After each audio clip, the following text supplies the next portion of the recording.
Welcome back, everyone, to our video game book club. This is part 3 in the finale of Enslaved, Odyssey to the West. My game, so I will get into it here. We pick up in chapter 10, right? So where we left off, we go chapter 10 to 14, plus the epilogue, and then if anybody wanted to play Pigsy's Top 10. So, remember... We finished last time. It's been so long since we've done this. We finished last time where we I know, but I played before that. Anyway, we had met Pigsy, right? Like we ended with meeting Pigsy last time, and he's going to take us on his. That's what I wanted. That's what I wanted to make sure. Yes. So I want to make sure we just 10 to 14. Yeah. So we just meet Pigsy, and we open up chapter 10 in Pigsy's house. Right, and it's kind of showing us around a bit. So we see Pigsy has like a heart-shaped bed. He's got a disco ball up on the wall. He has a pinup poster of one of the same pinups that he has tattooed on his body, which then makes you wonder, like, where, like, did he just get that? He's like, I like this poster. Let's just slap it on my arm. He hasn't met a lot of women, I'm assuming. So I'm assuming the one of the 3 women he's met, he has had tattooed on his body. If you look at what he wears, this guy fucks. I'm just saying. He's got the lips belt buckle. I agree. I think now whether or not money is involved in those exchanges, who can say? But my man is out there 100%. 100%. Okay. For him it is quantity over quality, you can tell.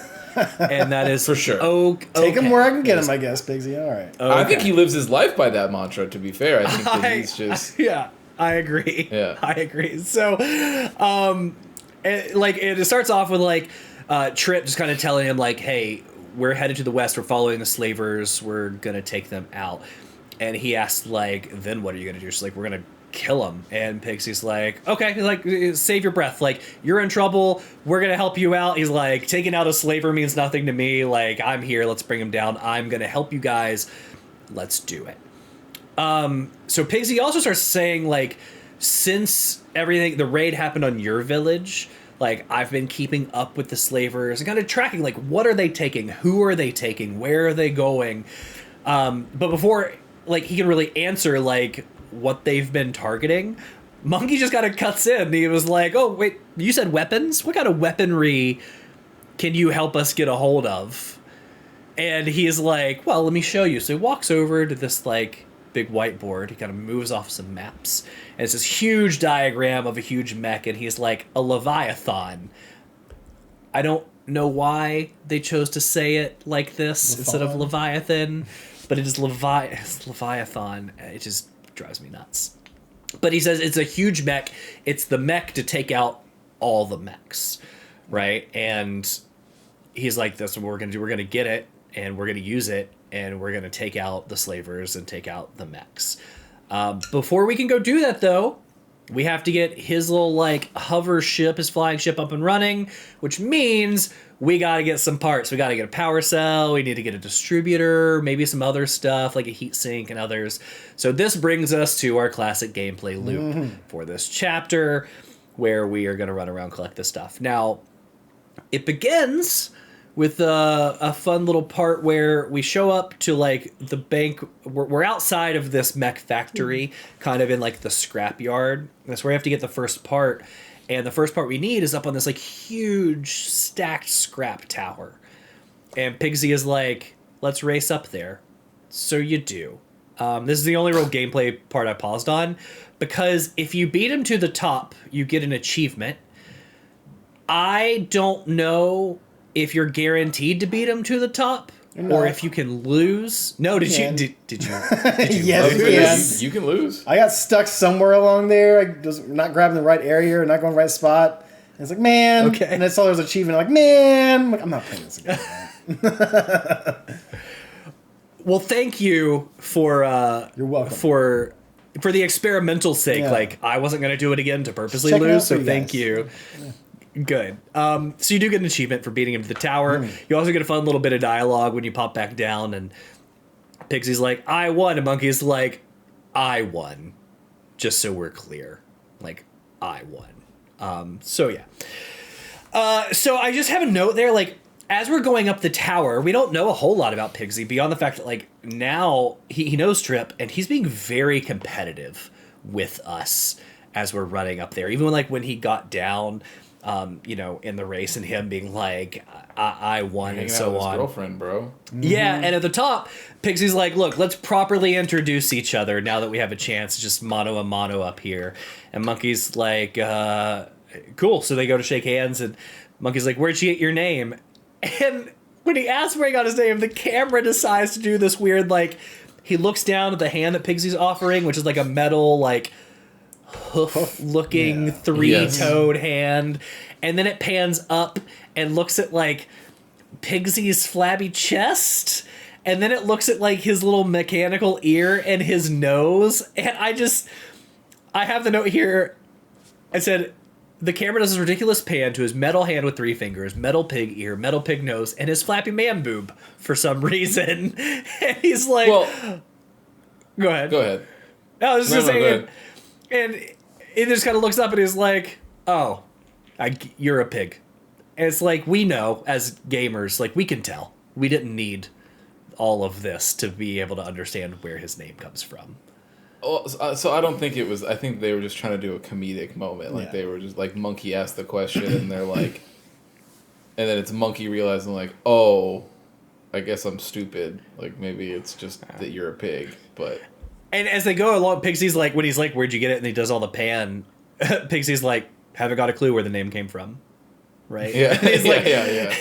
And he's like, what's your name? And Monkey answers, and Pigsy just kind of like sniffs for a second. He's like, well, I guess it's obvious where your name comes from.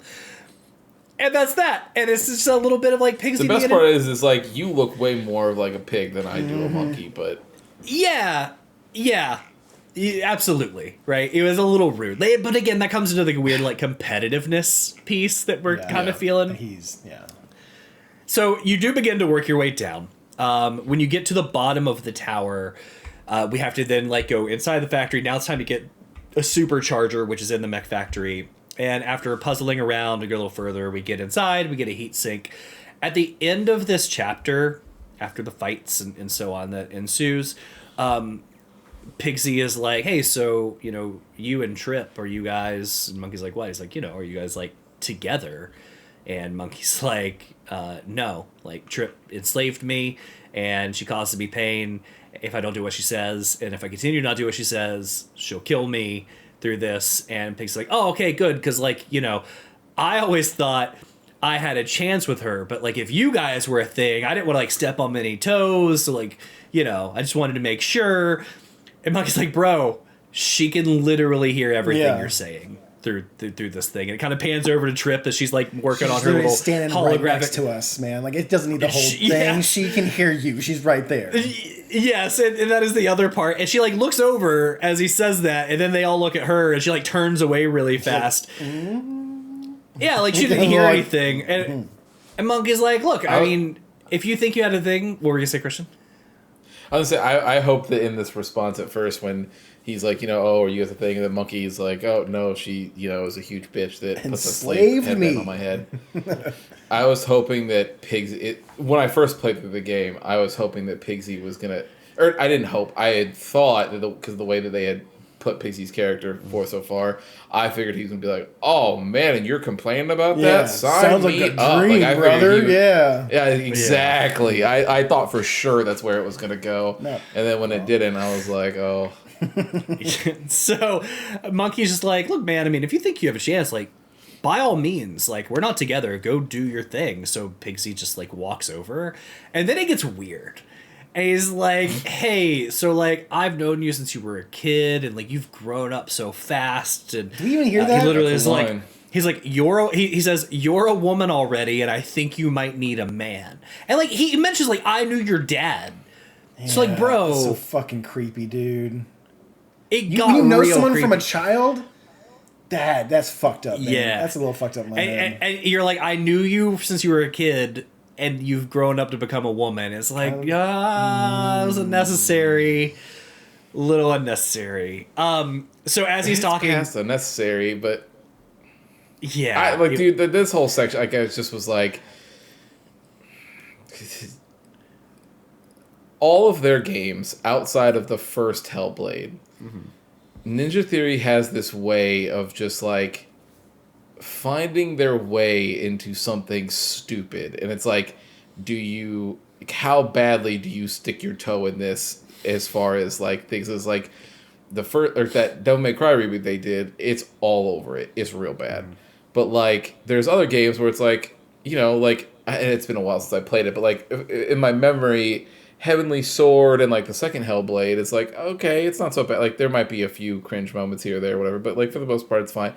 This is one of those things that they've done, and like where you see like this game and this moment specifically with Pacey, and you go, guys, who's writing this? Who greenlit this? Who's self-inserting at this point right now?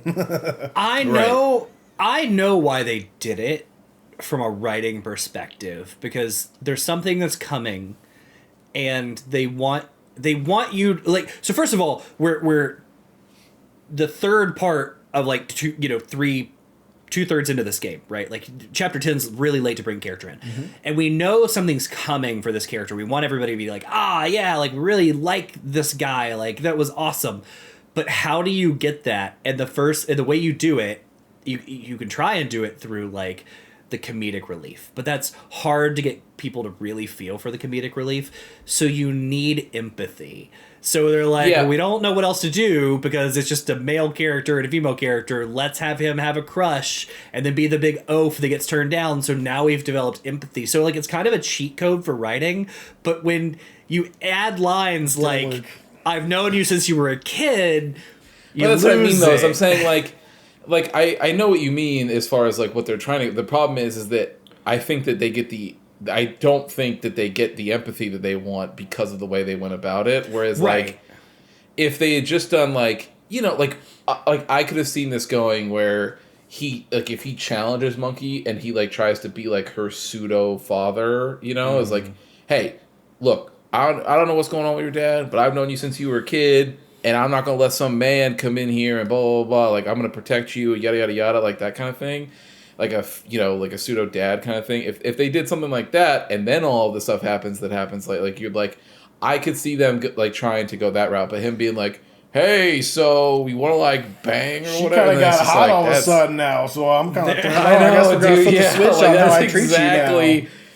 Yes, exactly. And it's one of the, where it's like, oh, dude, this is doing nothing. This is bad. They could have done a throwaway line. They could have just been like, I've known you, like, instead of saying I've known you since you were a kid, be like, we grew up together, right? Like our dads were friends. Like you could have done that, like literally a throwaway line to be like they're similar ages, rather than like I knew your dad, I saw you. Yeah, that's when it got weird. Yeah. So where am I here? So he walks over, and as he's saying that to Trip, we literally see Trip just kind of like pull her hand up and just pat him on the head, like you're sweet. Go away, right? And he just like turns around and he walks right over, and Monkey's like, so how'd that go for you? Did it work out the way you wanted it to work out? And he just gives Monkey like a really pissed look, and that is the end of this chapter. Well, we still got some more stuff to get. Let's just keep on moving on. Yeah. So we got like the heat sink. We got some other stuff. We still need a power cell before we get our ship going, but that is the end of the chapter. Chapter 11. Called The Old Battlefield. It begins with Pigsy picking up right where we left off. We've hopped on a boat. We're headed from that mech factory somewhere else. And he's driving the boat down the river. He kind of turns around to look, and you see like Monkey, not really with his arm around Trip, but like he's holding on to the boat behind her, so it looks like his arm's behind her. And then we see these like salvaged like pillars of trash that are curled up. And as he drives the boat, they move in a way that form a perfect heart over Trip and Monkey, and the Pigsy's like, oh man, like, dude, not just oh so man, like whoa, and he hits the fucking gas a little bit, and they all go whoa a little bit, and then they kind of like drop right. He's like from behind her. He's like, I can't hold on. Yeah, so he just gets pissed and he shakes his head. Now we make our way down the river to the old battlefield, and that's where we're looking for the power cell. And eventually, at the end of the area, because this is just a play loop, we get a big boss battle here with a new type of enemy. And this enemy at the end of this area looks like a rhino, like a rhinoceros without a horn, right? It has instead of like a horn, it has a big shield that comes over its face. Yeah, a big helmet. Just kind of like, yeah. Do they call it a rhino? I didn't note that when I was playing, and when I went to do my notes today, I told you guys like I rewatched the cutscenes. I missed it both times. This is the Power Cell one, right? The Power Cell's in the middle. It's this giant arena, and he's like, yes.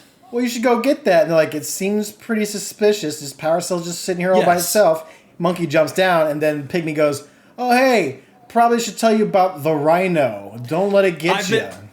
I missed it literally both times, and I just call it a rhino in my notes, and I tried to watch that cutscene, I missed it again. Yeah. By the way, after that, if I'm Monkey and I'm looking back at him, I go, if I survive this, I'm gonna kill you. Like, I'm gonna kill you.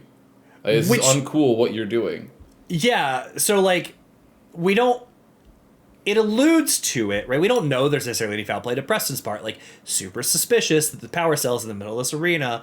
So we have to fight the rhino. Pretty easy. You just kind of like taunt it around and have it run into walls. And we drop essentially big gas tanks down on it and blow them up and do damage. Mm-hmm. At the end of the fight, though, Monkey pulls Pigsy to the side and he was like, did you set that trap up and try and get me killed? And Pigsy's like, no. He's basically like, he says... I forget, I didn't write down the full dialogue, but he's like, bro, what do you want me to do? You like her, I like her, you're in the way, I didn't know what else to do, right? So like, don't essentially like don't hate the player, hate the game, right? Like we're both. He really does. He's like, hey man, just charge with the game, and it's like, I'll kill you. Yeah, it's one of those things where it's just like, it's a wasteland, man. We can't be picky, so like, sorry, one of us has a game to play. You gotta die. So Monkey actually has a pretty good line here where Monkey's yelling at him, and he was like, if you had any sense to begin with, you wouldn't hit on a girl who just lost her dad, right? Who just lost her father. And what I liked about this is I thought it was staggeringly logical for a video game. Like, most video games wouldn't be that self-aware. They would just kind of like write it off. I like the fact that like this video game and the writers actually took a moment to like, what's really going on in this dynamic, and just acknowledged that fact. And let's not forget about her dead father, who she just saw decomposed in a room. Yeah. So I really like that, but then Pigsy doesn't even take it well, and he gets pissed. He was like, "You're just a shoulder for her to cry on," and he's like, "You're an idiot." He's like, "No, you're not even an idiot. Like you think like a pig." And then there was this weird like. Dude, there's this oink. Weird part where it's just there's like this like the sound that comes out of it. You're just like, as soon as that line happens, and then there's like that, and you're like, "Did you guys really need to?" Okay, all right, yeah. Just makes a pig noise. So as they're having this argument, Trip is over the rhino. She's scanning it like she has been to find weaknesses in case we run into him later. And all of a sudden it wakes up, it grabs Trip, it just takes off. So Monkey hops on his cloud, gives chase. The same generic cloud chase scene where we get close to it and you do a finishing move. This can go one of two ways. As I learned, if you don't catch up to it fast enough, you hit a rock, you will not catch up to it, and the rhino and Trip will run into exploding barrels in a wall, and they both just blow up and die. It gives you a Tomb Raider cutscene of how it will actually kill someone. Yeah. If you do it correctly, you catch up. You do the finishing move, you grab Trip, and then the rhino goes in and explodes and dies, and you guys are safe. But as this happens, I do love when games do this, where they actually do separate, like a full cutscene for when something loses. Yeah. There's one that I always lives rent-free in my head, which is like the old Spider-Man PS2 games where there's an NPC that's like strapped to a chair and there's like a bomb that's about to go off or whatever, and if you miss, Peter Parker, like if you miss the quick time events or whatever, Peter Parker like slaps down to the ground and it's like this like thud, and then it zooms in on this character who's like, oh god, and then she goes, oh no, and it's boof, and the whole building blows up, and it's just like one of these where you went, oh, I messed it up real bad, and so like I love when games do this though. So at the end of that, Pigsy has no choice but to like watch this from afar with a sniper rifle, so he sees Trip gets saved by Monkey, but he can't. He's not near it, so he just watches it. Then he gets real sad, emo boy about it. Oh, again, I'm not there, right? So through this, we get the power cell, and we finally get back to Pixie's flying ship. They fix it. We hop in and we take off. And as we take off, we're following a flying like slaver mech ship. His flying ship is a bus. His flying ship is a bus. Yes, it is. And we're following this like mech thing to the west to where the slavers are. So chapter 12 is The Dam. In the air. Okay, so in the air, it says 500 miles later. And Pixie's like, by my calculations, we've gone 1,200 miles, even though the game's very much like 500. But they're following the mech, and all of a sudden, someone comes over the intercom and is like, hey, you're unidentified, you're in unidentified, like, your airspace, you shouldn't be here. What are you doing, and why do you have landing gear turned? Like, why are you trying to do a landing path? I was torn on this, both in the game, but more in my rewatch of these cutscenes, because we know what's coming. We've run into very few people. So is this like what? Who is this person? Are you part of a colony? Are you part of a city? I'm assuming he's one of the enslaved people, because like just like the one we found at the very beginning of the game that was in the ship that we talked to, he's like, I can't tell you shit, otherwise they'll kill me. I'm assuming this is one of those guys we're talking to, but also, why are we having this conversation? You know what's scheduled. There's not like random traffic that sometimes comes in every once in a while. No. It's either your ship or no ship, and if it's some other ship, you're probably going to shoot it down because you're this giant mech army thing that will not care and just shoot down whatever's not theirs, I'm assuming. Yeah, so there's like, why are you landing? And Pixie's like, oh, you know, we had some trouble. Like, we're just trying to land. And the voice like, we don't believe you. Like, what's your landing code? And Pixie's like, 1? And Monkey's like, she's 1, really? And the guy's like, 1 what? And Pixie's like, 2? And the guy's like, yeah, so anyway, please shoot them out of the sky now. So right then, like, the bus kind of shakes and they're being shot at. So they run to the back of the bus. They hop in an escape pod and they eject. And when they're in the escape pod, it's very tiny. So, like, Trip... Same one from the other ship.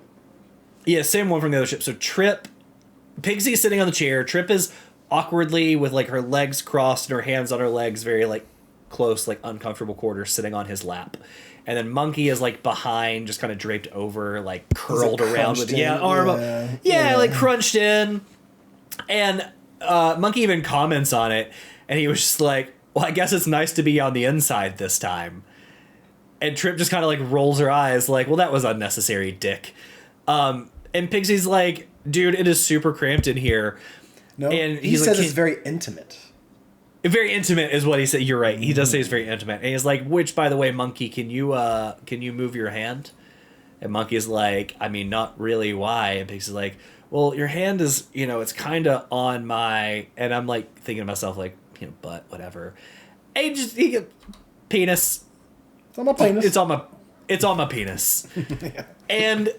to make it worse, Monkey tries to shift his hand out. And he's trying to pull it. You see, like, the whole thing is, like, shaking Trip because, like, his big arm is under her between them. Like, so Trip is, like, bouncing. And Pigsy just starts making oink noises for, like, no reason while he's trying to I thought maybe Monkey was like, fuck this guy, and just starts, like, grabbing her, like punching or pushing or something like that. Just to kind of, like, be like, dude, fuck you for even mentioning your penis right now. We can go with that. Who knows? I didn't want to think about the other way. I always took it as like I thought like I always took it as Monkey was trying to move away and inadvertently was got the pig excited, causing some noises. But who knows? I don't know. The writing in this part again is one of those moments where I went, move on. You guys really thought that you were doing something here, and this is just not what you're. This is not good. My note says, Pigsy starts snorting like a pig. Trip seems horrified. And, like, fucking wow, video game. Mm-hmm. That's just what my notes are. Mm-hmm. So, on the ground, once we've ejected out of the escape pod, they find the Leviathan underwater. Right? And I think it's like in kind of a factory sort of thing. Like, under a lake in a factory. It's in a dam, yeah. In the dam. Well, the title of the chapter is Dam. Thank you, Preston. Mm-hmm. So it's in the dam, and we're like, clearly we need to steal that. So we have to help Pigsy and Trip get a submarine. Take the submarine from the like dam through the water to where the actual Leviathan is. So we have to get the submarine to an airlock, and that's this whole gameplay loop. We're just running down like chutes and pathways while this submarine hangs from a crane, and we're moving it remotely and then just fighting enemies along the way. But eventually we do. Yeah, hitting some puzzle stuffs to where like it moves this object there. You gotta flip these carts to where it moves them there. Maybe shoot something here and there, but it's very platformy, very puzzly. I actually enjoyed this kind of section because, like we mentioned before, the comment is kind of leaving something to be desired. These platforming parts are a little more fun to me. Not over the past 10, 15 years, platforming has gotten better over time, but this is the kind of platforming I do enjoy. Those like Uncharted, things like that, where it's like, oh, go around here, jump off of this, move that, move here, find out where you need to go from that point. I do like these kind of levels. There are a good couple of puzzles in there.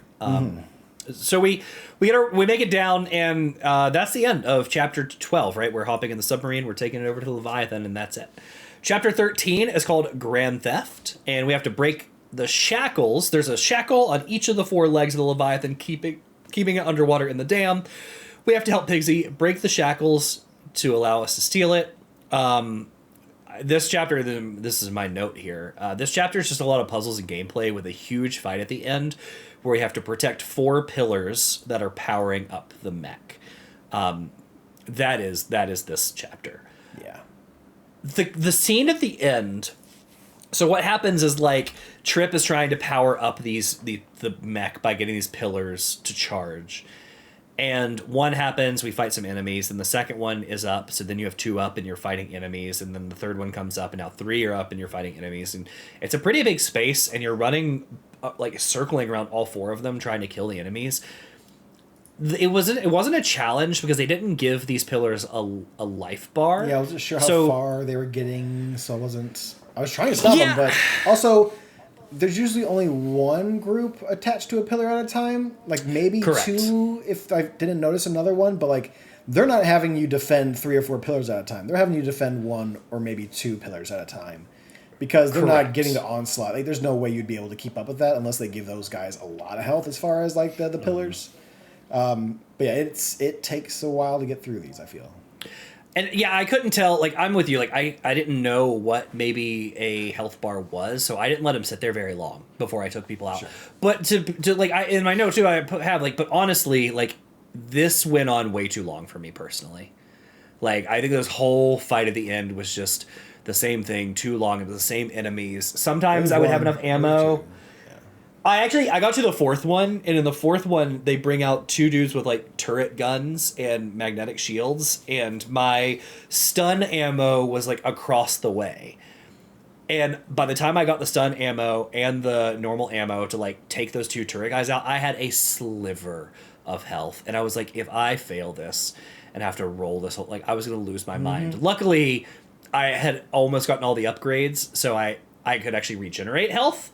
So by the end of the fight, like I'd regenerated everything back up, but I was like, video game, you're very close to pissing me off. I died once in a past level, like 1, 2, or 2 and beforehand.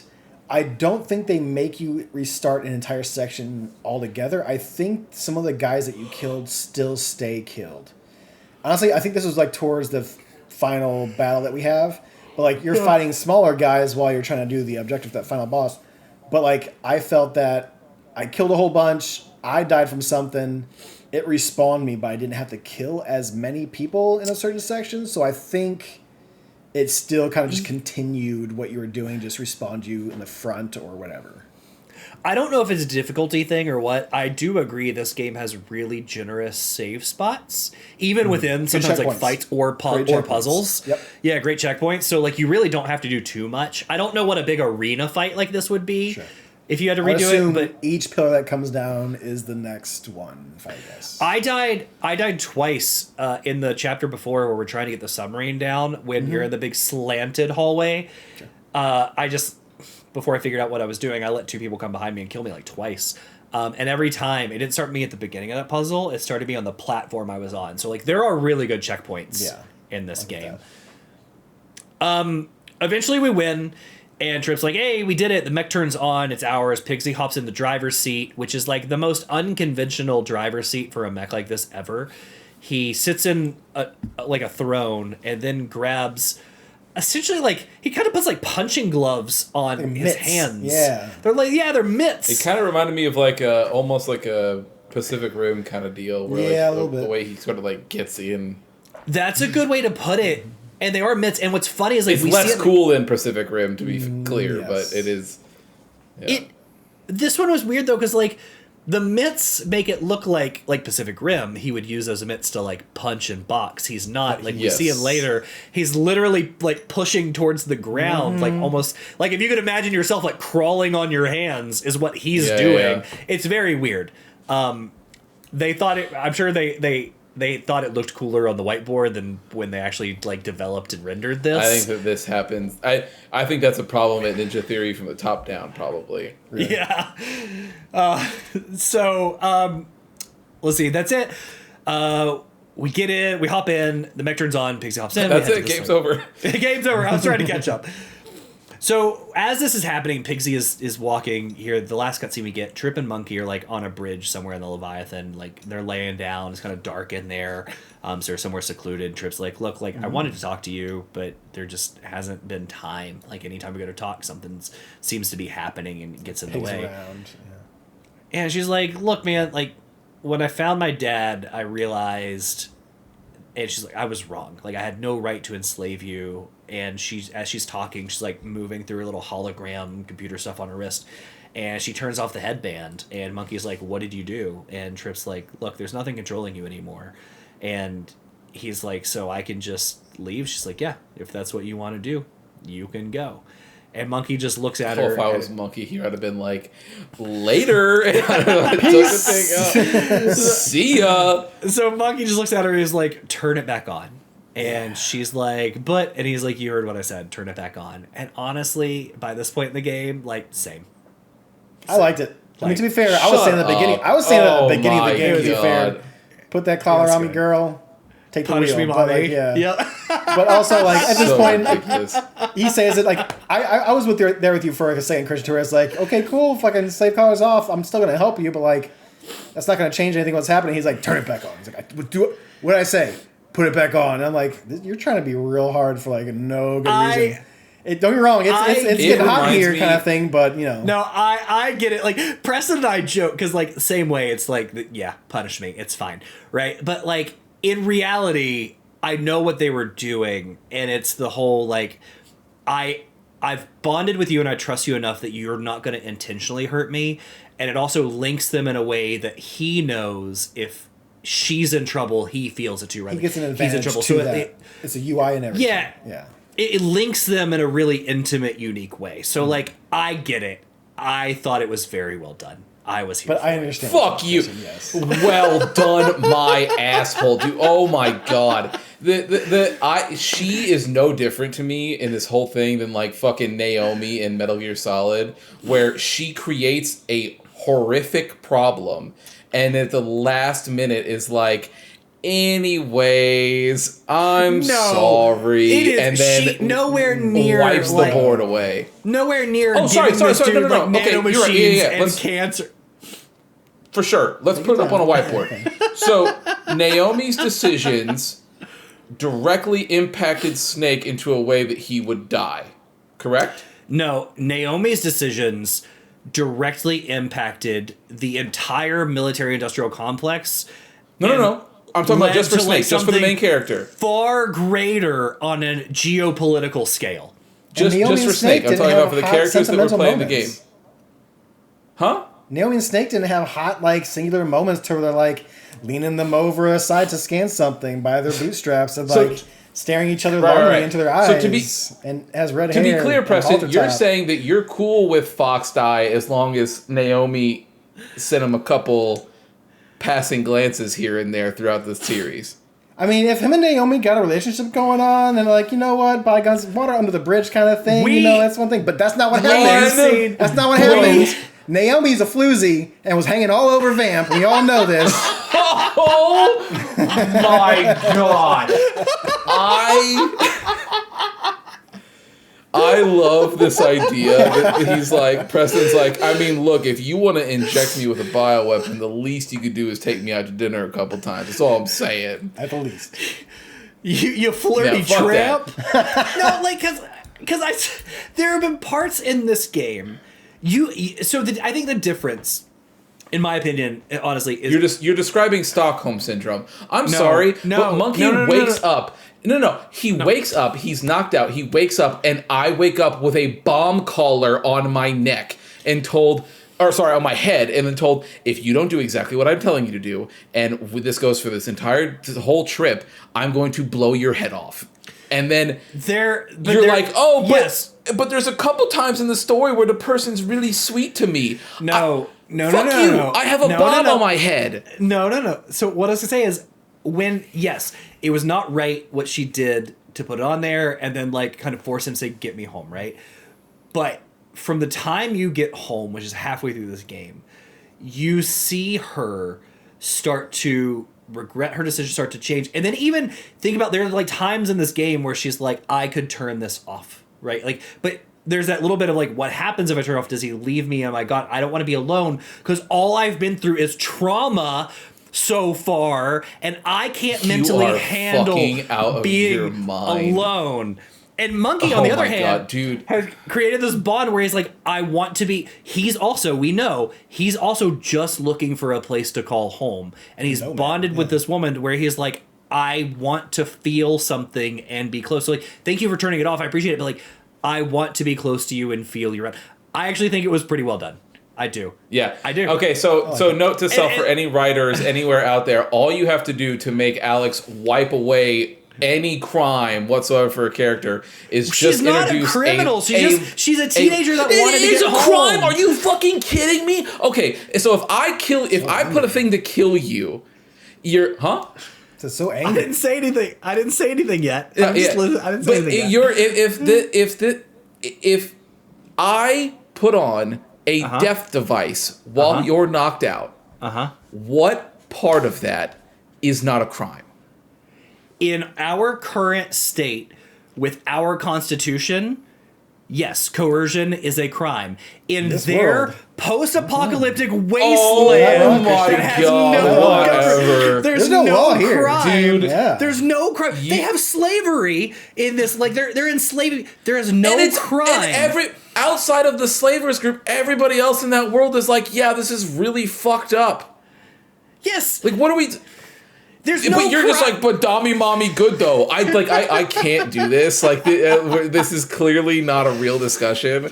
The only part of this that makes sense from a tactical perspective is him being like, I need to know whether or not like being linked up and having a telepathic link is going to help us during this whole little position.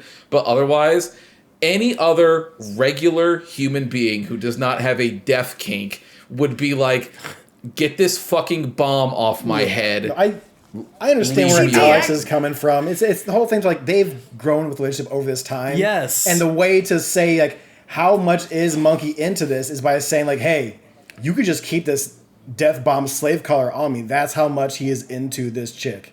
Now, is that okay that she put that in the first place? Fuck no. But it makes a statement at the very end of it, and she's like, I'm gonna take you off of it. And he's like, nah, we're in this together. We're gonna finish this till the end. Turn that slave collar, it's gonna blow me up back on. I get he wants to feel close. But yeah, he wants to feel close.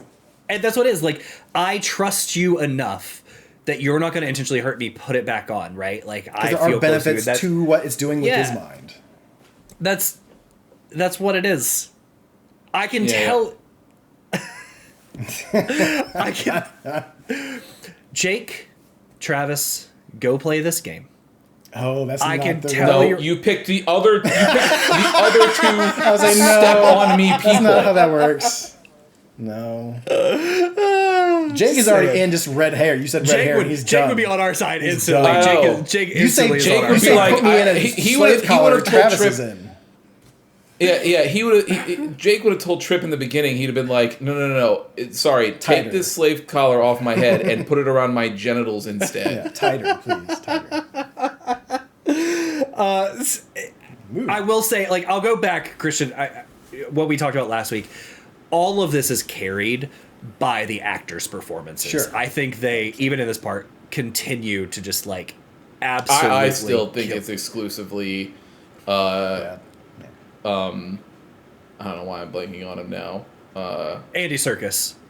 Andy Serkis, thank you. I think it's exclusively Andy Serkis. There is, like, not to say that Trip's performances are bad, because they're definitely not, but Andy Serkis's acting specifically is what carries 11 out of 10. Every scene that he is hard carried. If you had I don't know, just like any regular voice actor from that era, like you just pick one, right? Mm-hmm. Like, I genuinely think that we would not probably even be talking about this game. This game would have probably gotten reviewed into hell, because there would be nothing to actually latch onto during any of these cutscenes and some of the ridiculous sort of stuff they do. But this, like, the whole game is carried by Andy Serkis. I do agree with you, are insane. but I also think the animation, I mentioned this in the first part, the animation of the faces, along with the voice acting, it still holds up. Goes miles to help you, like, connect with these characters, for sure. Because, like, Trip... I think that for all their games, though. Those puppy fucking dog eyes that Trip likes to pull out every once in a while fucking get me every goddamn time. And this is a game from 10 plus years ago. It really does still hold up, surprisingly. Like, graphically, I do think it really does. I can't agree with the facial I can't agree with the Trip part, but the facial animations in general. Yes. Yes, I do think, but I think that for all their games, like, I think from anything from this era on, as far as Ninja Theory is concerned, even like, again, I think all of the writing is bad in the Devil May Cry thing that they did, but the tech, like the actual tech animation that is in that game, is very good. Like from that all the way. And Alex, you're the only one who played the newest Hellblade, but I'm sure that it's still good in Hellblade 2. Also, in hindsight, somebody at that studio has a red hair fetish, because, correct me if I'm wrong, but like from the images I've seen of Heavenly Sword, red hair. Trip has red hair. Senua kind of has red hair too, right? Like, it's a strawberry. Does she? It's a little. Yeah, it's like it's just the darker. red brownish. Yeah. So like somebody at that studio. Yeah. Deep into redheads. So.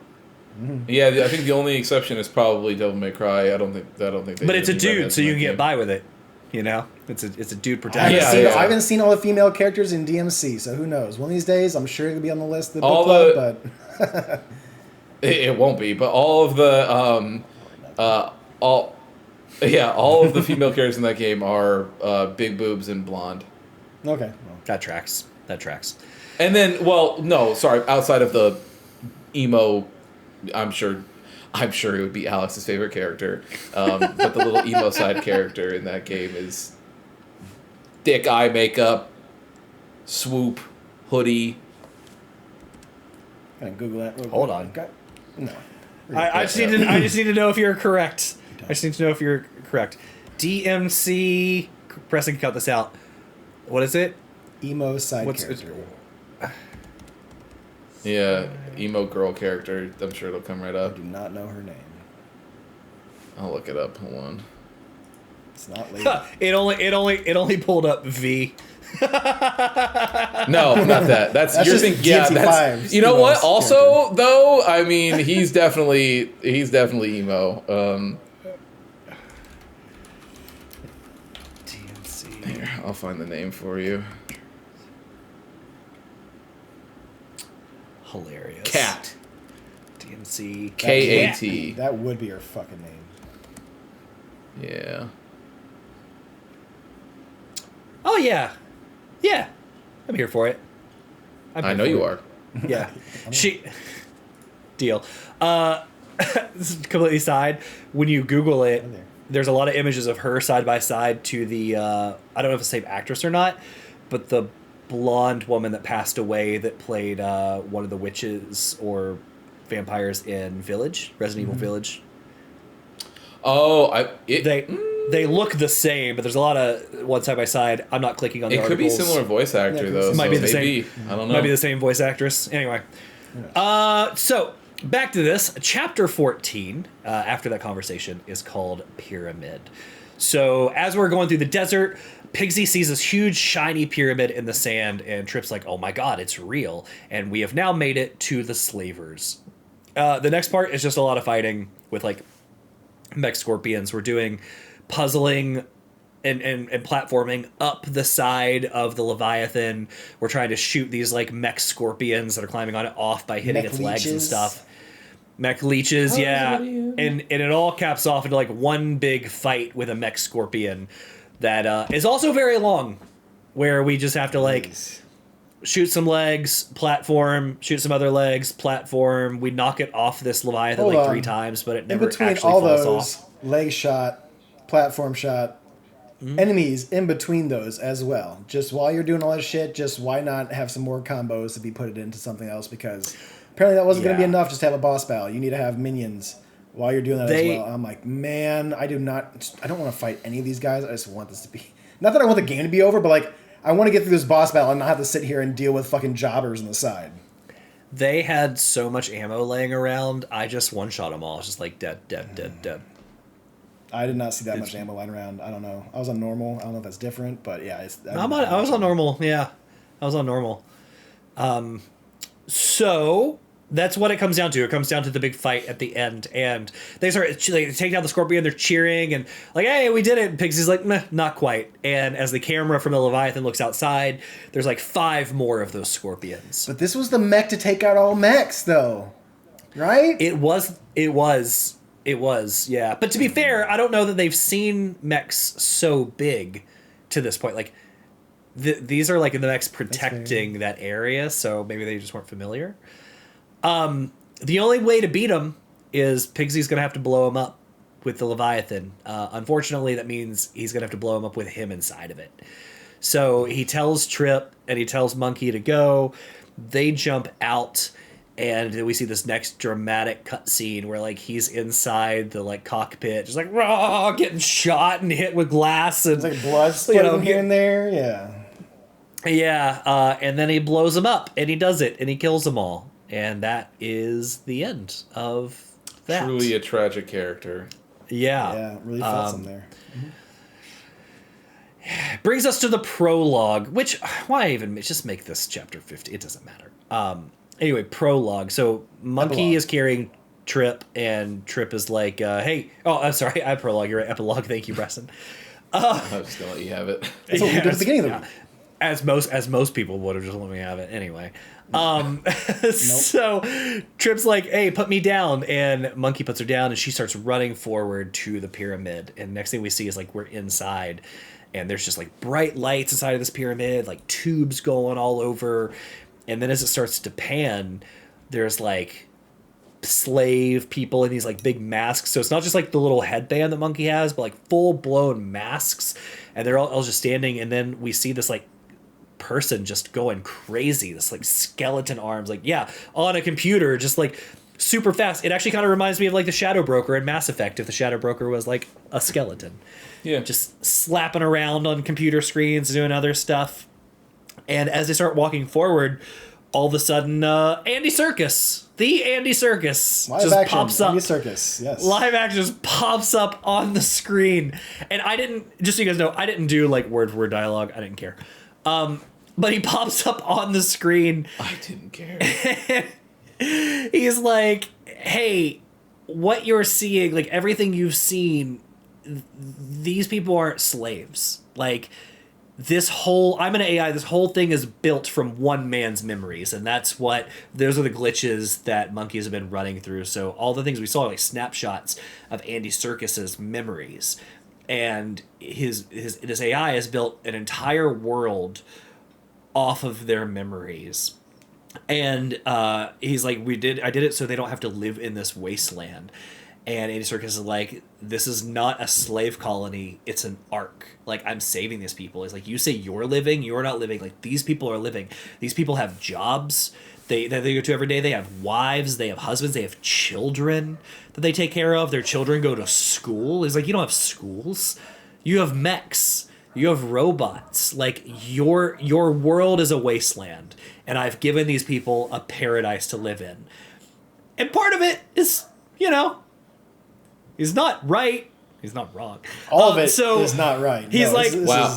He's like, sympathizing with the Matrix is certainly a fucking take. He's like, so why don't you try it before you just take it all away from them? And Monkey is a little intrigued. So Monkey takes the mask and he's like, Trip's like, don't do it. He's like, it's fine. Let me just look for a second. And he puts it on. He's in total awe, right? Like, he's like, it's beautiful in here. We don't see what he's seeing, but of course, it's just bright lights. Flashes of like lives and video. It's like old VHS tapes of people's lives and then past and stuff like that. Yeah, we saw that stuff outside. That's what he's getting. Yeah, and it's the same shit we saw outside. And it's like, now before he like succumbs to this, all of a sudden like things start falling apart, and the camera pans over, and Trip is just behind that person, just like ripping out cables, just pulling stuff, like pulls off. This like person that's nearly dead just running this computer is just like, that's not a person. Yeah, that's bleeding with oil everywhere. Like, just and you see Andy Serkis's face on the screen just be like, "Oh, I guess my tactic didn't work." And then you just see the person like die on the console, and then all of a sudden, all the slave masks and headbands like lose power. And then like power to this whole place just starts going out like chunk by chunk, like doof, doof, doof. And the next thing you know is you hear people just start kind of talking, like mumbling and murmuring, like, oh my God, you don't really hear what they're saying. I assume it's like, where are we? And Trip just looks over at Monkey. It's just like, did I do the right thing? And right then, like, as people come to, he just kind of hugs her, and that's it. Credits. That's the end. With some good music, to be fair. I think I commented to you guys on this thing. Somebody put some money. They did this with like the Prague Symphony, and like they had some like London Symphony recordings and other stuff. So there was some good music. But yeah, that is that. So comments. What'd you guys think? Christian, you can go first. Yeah, you've played this game before. Nostalgia. How do you feel? I have. Yeah. I've played this game before. So yeah, I think that my overall opinion on this game is that I think that it peaks very early, and then from there on, like I would say after Chapter 4, Chapter 5, and I think after that, it has a series of plateaus and drops, mostly like all the way till the end. On the gameplay side of things, this game desperately could have used new combat options throughout the entire game. It is, I'm not asking for anything crazy, but like more than a single combo is. Give me a square, triangle, square. Give me something else, not just all squares, or all triangles. It's good God. Yes, I can't. It's so, and to your guys' point, there's so many sections there towards the end that just, they feel like they go on forever, and the gameplay is a huge part of that, where you're just like, I'm begging, I'm pleading, I'm kicking, I'm crying, I'm screaming for an extra combo, please. Like, just give me something. So there's that piece. I think that from the story perspective, which is obviously the main thing that it has going here, I think that this game suffers from just not knowing what it wants to do throughout its entire runtime. Like, in the very beginning, it is trying to really lean heavily on the Journey to the West inspiration, and that's why I think the game peaks there. And so you're sitting there, and it's this whole thing, going through, exploring, traveling, doing all this stuff, right? And obviously, in the Journey to the West, the Monkey King was never put into a slavery headband by a girl, so that's not part of that, but regardless, everything else like kind of is trying to hit those notes. He is, but he does wear. We can talk about this more in a minute when I tell my view too. He does have the slave headband. That is the headband that he wears. He's just enslaved by the gods, right? So like, yes, it's which is a weird metaphor for like her. But that's what they're trying to do, these things. And again, I don't even know that they made that metaphor, right? Like, I think that they only did that little crown that is just to be like, look, it kind of looks like The Crown or whatever. But I don't think that they actually got it. But that's my point, though, is that in the beginning, they try to lean on those inspirations a little bit. And then from there, they just throw the Journey to the West shit out the window. Like, it is barely part of this game. We'll have a pig character. They're going in a direction on a journey. That's the guy's named Monkey. There we go. Yeah, that's it. But like it's and so that part is like annoying to me because it's like, just don't make a Journey to the West game then. Like, just do your own thing. It doesn't. You don't even need to leverage Journey to the West whatsoever. You could have still done this and not even done like. Yeah. It wouldn't have had to have been Journey to the West, and you could have told the same story, and nothing would have been different. So there's that piece. So it doesn't know what to do there. And then, as this game goes on, you know, you get the little pieces of the future thing, and then right at the end, it straight up just tries to do the Matrix. Like, straight up. And you're like, okay. And before you even have time to digest and marinate that, it's like, so, and then the game ends, and you're like, all right, yep, okay, sounds good, I guess. And like, I don't even know that it really leaves room for a sequel in a way. Like, if they thought maybe it would be popular enough to get a sequel. I felt like they thought they might. Is kind of the way it ended to me. Like, maybe they could do something with another one, is what they thought. Who's controlling the robots at this point? Like, they just took That's down what I the mean. whole like mainframe essentially. So like, to me in my head, none of these robots, unless they have an automated system, none of them are operating anymore. You have a bunch of people who are slaves who are just going to go off and start their own village and stuff like that. Like, I don't know who the antagonist would be. Maybe someone who we're working with that we don't know about. Who knows? You could make some shit up, pull it out of your ass. I mean, could be strife within the villages or within these communities, right? That era it did end. Its best. It did end in a way where you thought like maybe somebody went, yeah, maybe we could pull another one off if it does well enough. But if not, it stands alone to where we don't have to do it. Like, you could see it going both ways based on the way it was written. I did think I've had this memory or this idea like as a funny bit that I wish they would have done, which is at the end when people start coming to and they start like people are murmuring. I think it would have been very funny to have some dude be like, "Put me back at the strip club, put me back!" like screaming, like wanting to go back. I almost had her. But. Yeah, I don't know. I like that whole thing just didn't really work for me. Like, I was just like they're like, it's an AI and they're all living in the old past that it's all built on. And I was like, okay, like, I guess, man, but like, there's so much of this globe that is just regular people, and you guys, like, all things considered, this area that we're in, like the slaver colony, is relatively small, and so it's like they're like. You know, his line, like Alex was saying, like, they're like, you guys aren't living, like, the people in here are living. It's like, I mean, there's mad people out here that have been living. Like, you guys have to travel so far to get people to get here. Like, I don't think that's the case at all, actually. But either way, like I said, I do think that this is a game that I would describe as like, it's got good bones. Like, there is something here. It's just that there's all these little pieces around it that I don't think hit in the right way.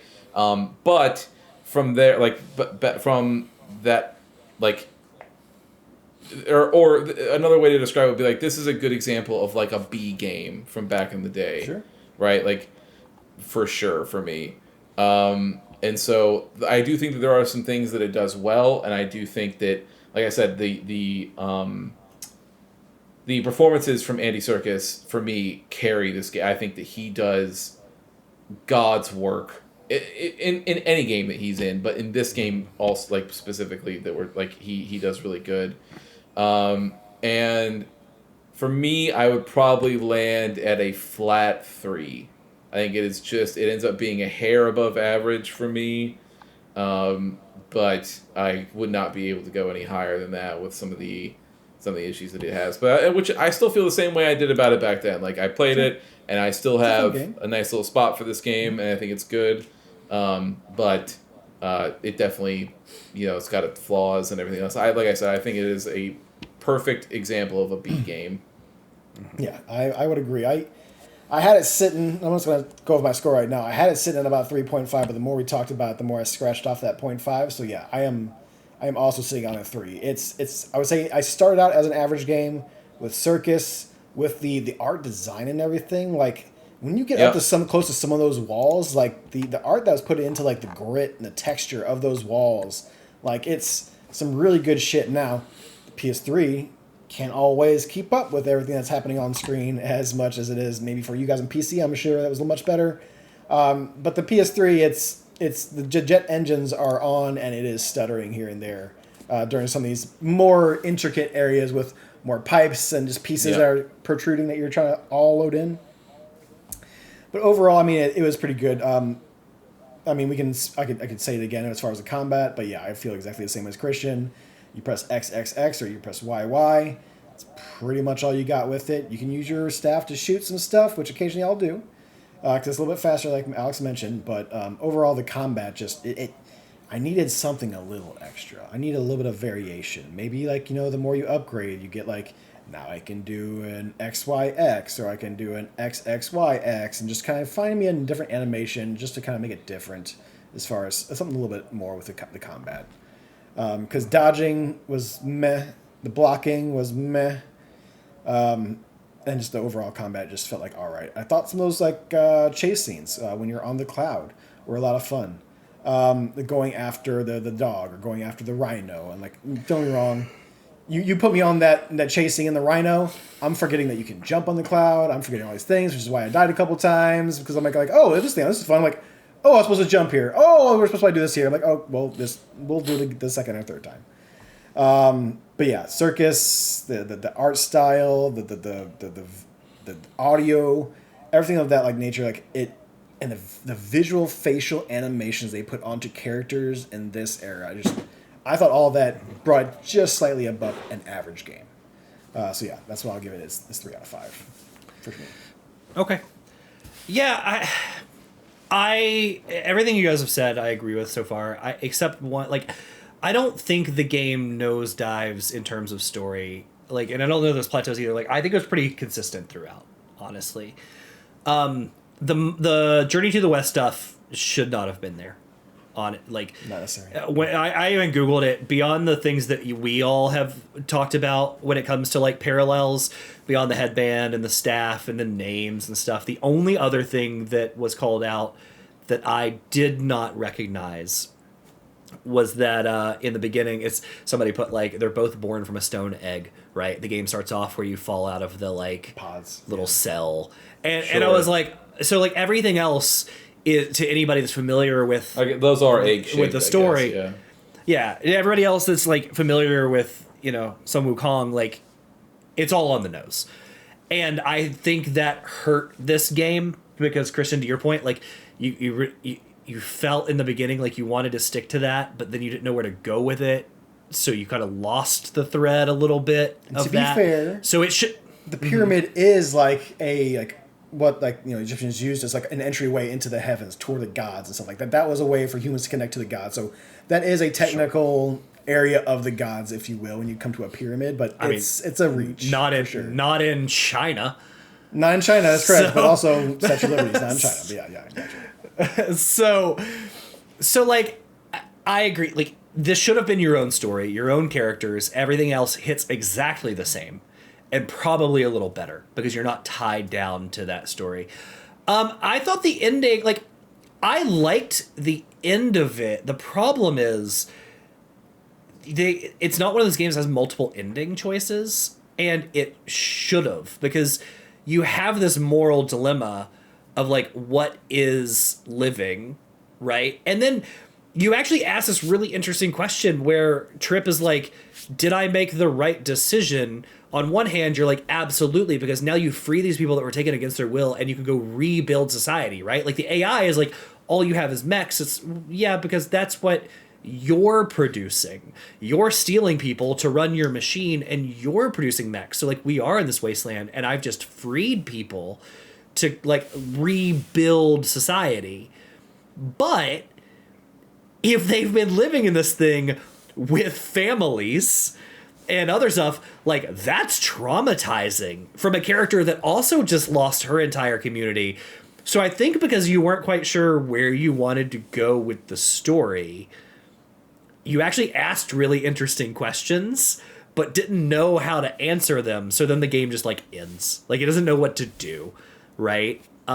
Where, I don't think that the Matrix question ends up being, like, a good question to ask because it's not real. Like, they're not living. Like, I agree. I know they're just because it images. is, though, to them, though, right? Like, if you've been in there a long time and your memories are going to be of this family you had, they are real to you.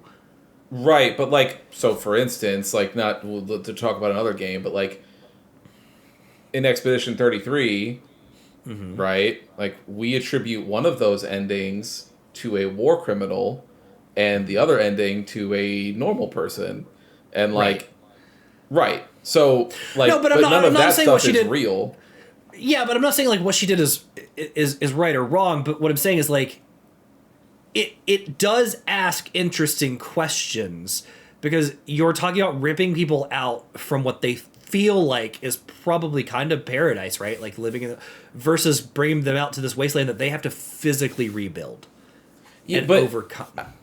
I guess my problem, ends up being that I think that that question has been asked elsewhere and done better, so then it falls flat for me here. So that's what I'm saying. I think it's good. It's a good idea, but you didn't have the time or the ability to flesh it out, right? So, like, it doesn't work here for that reason. Like, I think it could have worked, and I think it could have been interesting, but you didn't get a chance to take the time to flesh it out and address that, right? Well, I don't know that they didn't get a chance. I think that they just chose not to. Like, I think they asked a question and then was like, "Oh, that's it. That's all we have for you is the question." Yeah, yeah, maybe. And they might have thought that people weren't going to look beyond the surface level. I'm sure they probably thought back then people were probably just like, oh, cool, the hero saves the day and we can move on, right? In hindsight, though, like, going back to it, it is pretty, it's pretty blatant. But I thought the story was consistent throughout. It was hampered by the Journey to the West stuff that they tried to fit somehow. I thought Andy Serkis was great. I thought Tripp did a really, really good job too. Yeah. I didn't love Pigsy's actor. I thought it was fine. He was just fine, but I don't think they were to the quality of Tripp and Andy Serkis. But as a whole, like, I liked it a lot. The combat was awful, and so monotonous from the beginning. And then it was weird to me that you fought the dog a bunch of times.